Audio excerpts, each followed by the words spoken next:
Hello friends, स्वागत है आपका अपने चैनल फैक्ट्स और रावली में। आज का हमारा विषय है सनातन धर्म और हिंदू धर्म में क्या अंतर है। इस पूरी वीडियो बनाने के लिए हमने सारा विवरण केवी सिंह की किताब हिंदू राइट्स एंड रिचुअल से लिया है, जिसका लिंक डिस्क्रिप्शन में मिल जाएगा।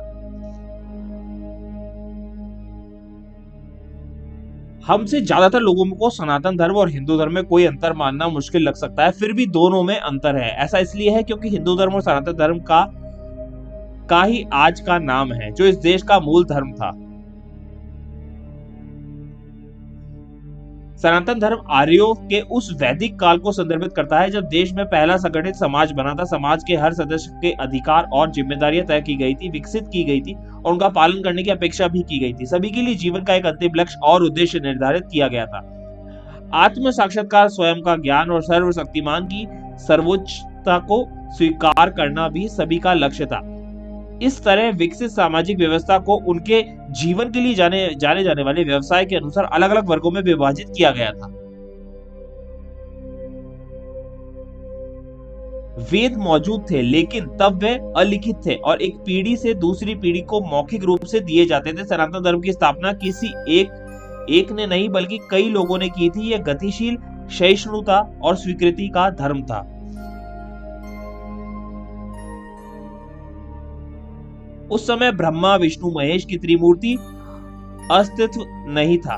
केवल प्रकृति की शक्तियां और उनके नियंत्रक देवता जैसे वायु, अग्नि, वरुण और इंद्र की अस्तित्व में थे। सनातन काल में कोई मंदिर नहीं देखे गए थे, वह बाद में दिखाई दिए।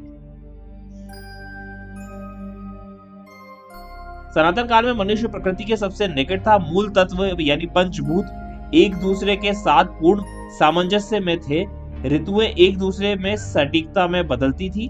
सभी मानवीय क्रिया और गतिविधियां ऐसी थी जो प्रकृति की संतुलन को बनाए रखती थी। मनुष्य का कोई भी कार्य उनके और प्रकृति के बीच संतुलन को बिगाड़ना जैसा नहीं था। सनातन धर्म के ऋषियों का मानना था कि सर्वोच्च भगवान कारण और प्रभाव दोनों हैं। यदि ब्रह्मांड प्रभाव है तो ईश्वर कारण है।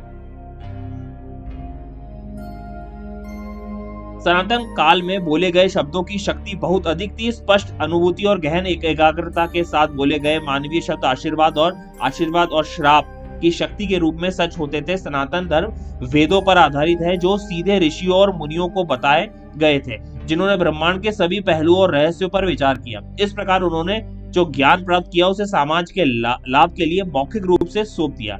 इसकी शिक्षाएं किसी एक विशेष ग्रंथ तक सीमित नहीं थी, बल्कि ऋषियों द्वारा बताए गए जीवन से प्रेरणा लेती थी। आत्मा दिव्य है, यह शुद्ध, पूर्ण, अनंत और ईश्वर का अंश है, फिर भी उसे स्वतंत्र है। यह एक शरीर में रहती है, लेकिन इसे बदलकर दूसरे शरीर में चली जाती है। आत्मा, परमात्मा, कर्म, माया, अवतार जैसे इसके कई सिद्धांत अद्वितीय हैं, जो आधुनिक युग में कई लोगों को हैरान करते हैं। यह एक शुद्ध, अदूषित और मूल समाज था। इससे पहले कोई उचित सामाजिक व्यवस्था मौजूद नहीं थी। यही कारण है कि इस अवधि के दौरान भगवान का कोई अवतार धरती पर नहीं आया।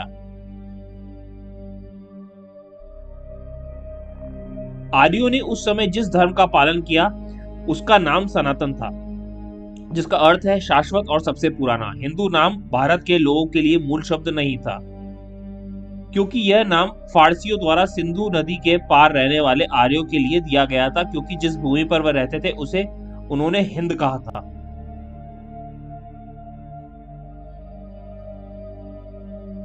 इस प्रकार हिंदू भारत का मूल शब्द नहीं था। यह तब अस्तित्व में आया जब स्वदेशी लोग दुनिया के अन्य धर्मों और आस्थाओं से संपर्क में आए। समय के साथ हिंदू देवताओं के समूह में कई देवी देवता प्रकट हुए। ब्रह्मा, विष्णु, महेश की त्रिमूर्ति सबसे महत्वपूर्ण है, लेकिन यह बाद के युग की है। जब तक शुद्ध सनातन आर्य समाज समकालीन दुनिया के अन्य धर्मों के संपर्क में आया, तब तक उसके अपने सामाजिक ढांचे में बहुत सारे बदलाव आ चुके थे। विचारों की मूल शुद्धता और कर्म की ईमानदारी और सरलता काफी हद तक खत्म हो चुकी थी। मनुष्य का अहंकार उसके कर्मों और विचारों में स्पष्ट था। इसलिए मनुष्य और प्रकृति के बीच के संबंध को संतुलित करने की आवश्यकता थी। कोई आश्चर्य नहीं है कि अवतार सनातन समाज के बाद के चरणों में अवतरित हुए। दुनिया के दूसरे धर्मों के संपर्क में आने से हमारा धर्म भी प्रभावित हुआ। हमने उनकी कुछ परंपरा और प्रथाओं को अपनाया, जिससे धीरे धीरे हमारे समाज में बदलाव आ गए।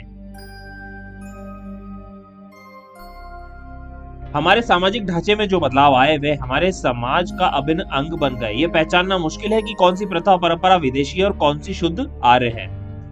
ये वास्तविकता आधुनिक समय में दुल्हन के विवाह के समय उसके हाथों पर मेहंदी लगाने की प्रथा से अच्छी तरह चित्रित होती है। कमाल की बात है कि आज सब मेहंदी लगाते हैं, जो कि अरब या पर्शिया से आई है। ये प्रथा भारतीय नहीं है, हमने इसे फारसी और अरबों से अपनाया है। आर्य संस्कृति में विवाह के समय दुल्हन के हाथों पर हल्दी और उसके माता पिता द्वारा लगाई जाती थी। इस तरह हमें अधिकांश त्योहारों के मूल स्वरूप में बदलाव आ गए। आधुनिक समय के धार्मिक अनुष्ठान अब मूल नहीं रहे, बल्कि अपनाए गए और रूपांतरित हो गए। दूसरे शब्दों में, कल का रूपांतरित शुद्ध सनातन धर्म आज का हिंदू धर्म है, जिसमें समय बीतने के साथ साथ परिस्थितियों की मजबूरियों के कारण बदलाव हुए। ऐसी और रोचक जानकारी जानने के लिए जुड़े रहे मेरे चैनल से, और please do like and subscribe our channel. धन्यवाद।